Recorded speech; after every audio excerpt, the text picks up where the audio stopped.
All right, I'm Cara Putman, and welcome back.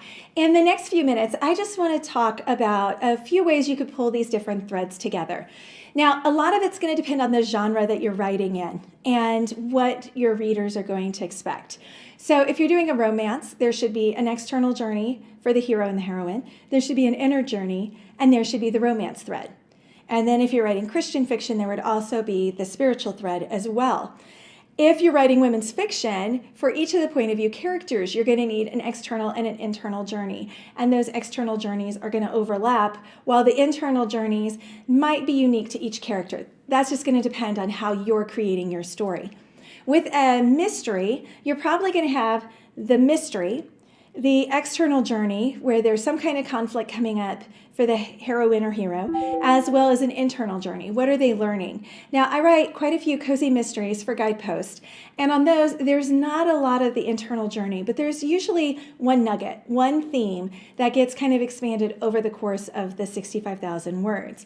When I'm doing my legal thrillers, I've got the legal thread, I've got an external complication, I have an internal journey, and I'll have the romance thread. And then I'll have a duplicate for the hero, only the legal journey may or may not be the same, so there could be a fourth. So I'm juggling a lot, and that's why sometimes the macro edits can be a little complicated because there's so much to pull together. So a couple of things to think about. I talked to you in one of the earlier videos about looking at books in your genre and really looking at the pacing.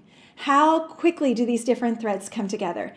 Frankly, even though I adore Randy Singer's legal thrillers, it wasn't until I sat down and was going chapter by chapter through what exactly is he doing in the plot that I realized he always had some kind of, not always a romance thread, but there was a legal thread, there would be an internal thread, and then there is usually something physical happening with the character as well. So in one of them, the gal actually needs like open heart surgery, and she's putting it off because she doesn't want to deal with this risky surgery.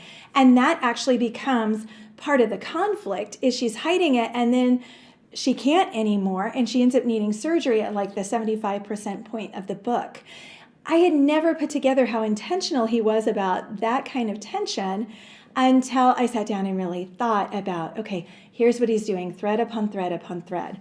And then one of the other things to look at is how often are the best-selling authors returning to those different threads. So I will, when I'm writing a book, actually kind of color code my spreadsheet on, has it been a while since I've had the hero's point of view?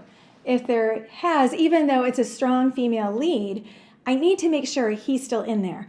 So in Beyond Justice, I'll do Imperfect Justice, Emily is the heroine, and she had a stalking type situation happen in the book before, but nobody realized in that book that that's what was happening. So when you get into Imperfect Justice, it starts with the client not showing up at court, and it ends up that the client is dead, and in a way that it looks like the client was really involved in something nefarious and evil. And so she's convinced that her client wouldn't have done what the police are saying she's done, but there's not a whole lot she can do about it. And so she feels kind of trapped. Also, she's an investigative reporter on the side, and her words have dried up. And then she's got a stalker. And now she has this love interest, Reid. So there's a lot going on in Emily's world. But Reid is a financial planner. I very intentionally have not used law enforcement heroes so far because my readers were like, we're getting kind of tired of seeing that in every romantic suspense. And so he's a financial planner, and it's his sister who dies. And he knows she couldn't have done everything they're saying. And so he's on this mission to figure out what's going on. And so he gets involved with Emily because his sister has told him basically that if anything happens to her, to go to Emily. One of his nieces has survived the incident, and so he's trying to figure out whether or not his sister's husband was involved somehow, and if the niece can go home with him because she's in the hospital. And so there's this kind of tension and pressure of the timing of figuring out what's going on before the niece is released from the hospital. He's got a crisis at work, and then he's got the romance with Emily, plus his own internal journey. So you put them all together and there's 4 or 5 threads happening for each person. And so I always try to do the romance scenes are to lighten the mood a little bit, because I do write, they're fairly intense issues driven books in the legal field. And then I'll go, oh, we haven't had a legal scene for a while, so what hearing would be realistic to throw in? It's a strong cadre of women who show up to support each other in each book, and so I need to have at least a couple of scenes where they're all together and kibutzing about different things. And so it's one of those where you have to intentionally think, and it might be after, especially if you're a pantser, write your first draft, and then as you're going through the draft, start thinking about, are all the pieces in the right place?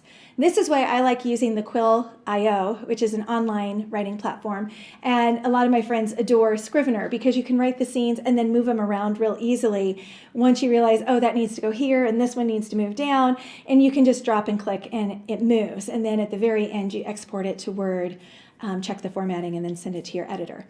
So if the how it all comes together gets confusing, I would really encourage you to think about, am I cutting back and forth between the scenes, and do I have a balance, if you're writing romance, between the hero and the heroine? The heroine may still have 60% of the scenes, but the hero needs to be there, and we need to know his point of view. All right, I'm going to do one more video, and this will be on the spiritual journey. I know that won't necessarily apply to everyone, but I want to make sure I give you that content.